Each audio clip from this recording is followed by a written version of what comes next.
यानंतर बातमी ठाण्यामध्ये 3 हात नाका परिसरामध्ये बॅनर कोसळला आहे। बॅनर दुचाकी स्वाराच्या डोक्यावरच कोसळलाय। प्रसिद्धीसाठी नागरिकांच्या जीवाशी खेळ सुरू आहे का असा सवाल आता ठाणेकर विचारतायत।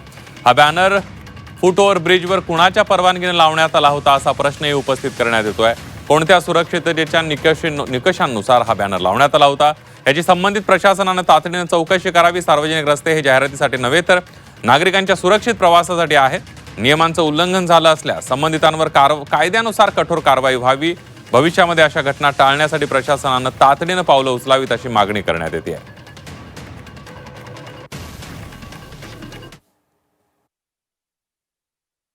इथे MSRDCने जे कंत्राटदार नेमून हे जाहिराती सुरू केल्या आहेत, एक्सप्रेसवे असतील किंवा कोस्टल रोड असतील आणि जिथे तिथे मुंबईमध्ये महानगरपालिका कारवाईसाठी जाते त्यावेळेस ते बोर्ड त्यांच्याकडे दाखवतात, तक्रार आली की ते यांच्याकडे बोर्ड दाखवतात आणि अशा पद्धतीनं मुंबईच्या लोकांचं जीवन धोक्यात आणण्याचं काम सुरू झालेलं आहे। यावर त्वरित कारवाई करायची। मागच्या वर्षी घाटकोपरच्या घटनेनंतर त्यांचं ऑडिट करू, जे इलिगल आहे ते काढून टाकू, हे सगळ्या वल्गना झाल्या।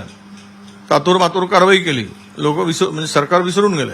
आज जी पुनरावृत्ती झाली या घटनेची, अजून किती लोकांचा जीव हे सरकार घेणार आहे, महानगरपालिका घेणार आहे किंवा MSRDC घेणार आहे। तातडीने कारवाई होणे आवश्यक आहे आणि अशा प्रकारच्या घटना घडणार नाहीत यासाठी पाऊल टाकलं पाहिजे।